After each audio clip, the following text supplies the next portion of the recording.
నమస్కారం సార్. నమస్తే అమ్మా. సార్, రెగ్యులర్ అకాడమిక్స్‌లో మనం ఏదైనా ఎగ్జామ్‌కి ప్రిపేర్ అవుతున్నాము అంటే కొంచెం సిలబస్‌ని మిస్ చేస్తూ ఉంటాం. మరి అదే విధంగా ఒక కాంపిటేటివ్ ఎగ్జామ్ కనుక మనం ప్రిపేర్ అయ్యేటప్పుడు ఇక్కడ సిలబస్‌ని స్కిప్ చేయొచ్చు అంటారా? లేదు అంటే 100% సిలబస్‌ని మనం ప్రిపేర్ అవ్వాల్సిందేనా? రైట్ అమ్మా. It's a very good question అమ్మా.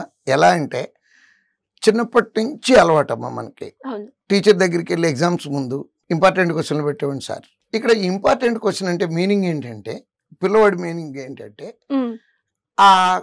అట్లాంటి టీచర్ ఇచ్చిన ఇంపార్టెంట్ క్వశ్చన్ కొన్ని చదువుకుంటే మంచి మార్కులు రావటం, లేదా టాపర్ కూడా అయిపోవచ్చు అమ్మా. కారణం ఏంటంటే చాయిస్లు ఉంటాయి మనకి. అంటే ఎస్ఏ క్వశ్చన్ ఉంది, ఈ చాప్టర్లో నుంచి కానీ ఈ చాప్టర్లో నుంచి కానీ అంటాడు. సో ఆ ఒక్క ఫస్ట్ చాప్టర్లన్నీ పర్ఫెక్ట్గా చదువుకున్నాం అనుకోండి, ఏ క్వశ్చన్ వచ్చినా రాయొచ్చు, పర్ఫెక్ట్గా రాయొచ్చు, యూనివర్సిటీ గోల్డ్ మెడల్ కూడా తెచ్చుకోవచ్చు. కానీ ఈ ఎగ్జామ్లో ఇంపార్టెంట్ అన్ఇంపార్టెంట్ అని ఉండవు అమ్మా. ఎందుకనంటే ఏ చాప్టర్లోంచి తీసుకున్నా ఒక క్వశ్చన్ వస్తుంది, 2 క్వశ్చన్లు వస్తాయి. అంటే ఒక క్వశ్చన్ వచ్చేది మామూలుగా రెగ్యులర్ అకాడమిక్స్లో ఇంపార్టెంట్ కింద పెట్టం అది. అంటే ఇప్పుడు ఇక్కడ ఈ ఒక క్వశ్చన్ వచ్చేది, 2 క్వశ్చన్లు వచ్చేది ఇంపార్టెంట్ చాప్టర్ కాదు అంటే మొత్తం సిలబసే వదిలేయాలి. సో పిల్లలు చేసేటటువంటి పొరపాటు అక్కడి నుంచి వచ్చినటువంటి దాంతో హ్యాబిట్. సార్ ఎగ్జామ్స్ దగ్గరికి వస్తున్నాయి, ఏ చాప్టర్ ప్రిపేర్ అయితే బాగుంటుంది, ఇంపార్టెంట్ క్వశ్చన్లు చెప్పరా?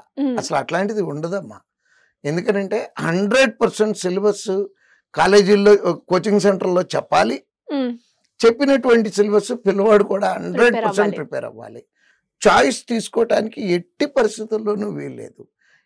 ఎందుకనంటే ఆ ఒక్క చాప్టర్లో వచ్చినటువంటి ఆ ఒక్క బిట్టు వాడి రిజల్ట్ మొత్తాన్ని ఎఫెక్ట్ చేయొచ్చు.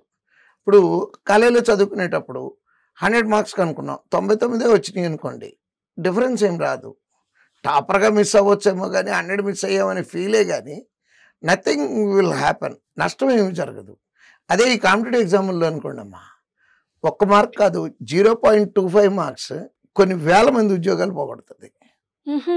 కాంపిటేటివ్ ఎస్, మార్క్ కాదమ్మా, 0.25 ప్లే చేసేస్తుంది. సో ఆ 0.25 సెలెక్ట్ అయిన వాడికి, అయిన వాళ్ళలో లాస్ట్ వాడికి, అవని వాళ్ళలో ఫస్ట్ వాడికి డిఫరెన్స్ 0.25 ఎక్కువ మార్కులు ఉండవు. 10 మార్కులు 20 మార్కులు ఉండవు అసలు అక్కడ.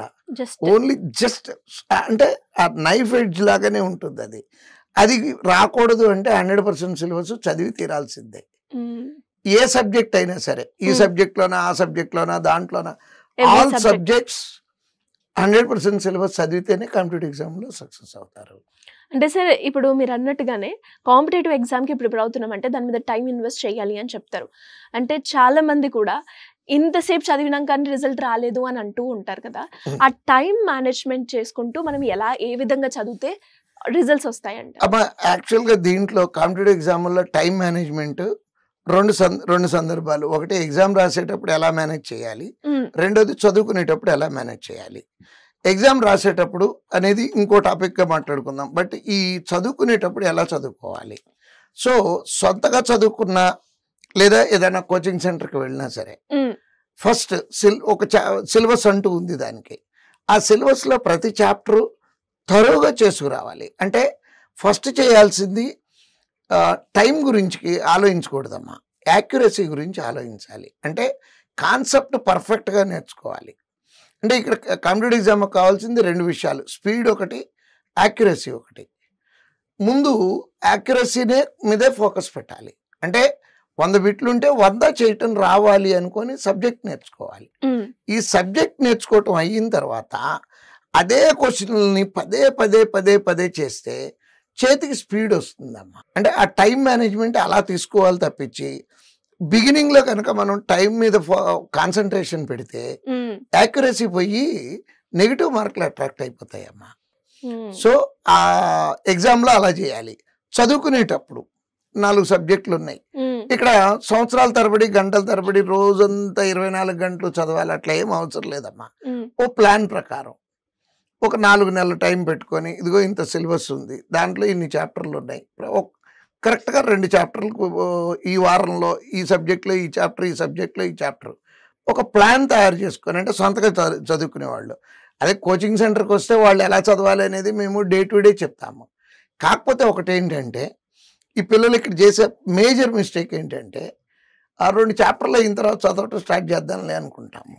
బట్ ఈ 2 చాప్టర్లు వెనకాల పేరుకుపోతే మళ్ళీ రేపు అయ్యే ఇంకో చాప్టర్ మళ్ళీ మన మీద పడిపోతూ ఉంటుంది. అట్లా కొద్ది రోజులు కనుక జరిగిపోయింది అనుకోండి అమ్మా, బడ్డెన్ ఎక్కువైపోయి ఇది అయ్యేది కాదులే అని చెప్పి వదిలేస్తూ ఉంటారు. అది చేయాల్సింది ఏంటంటే ఎప్పుడు తప్పుడు క్లియర్ చేసుకుంటూ ఉంటారు. Thank you sir, thank you so much. Thank you.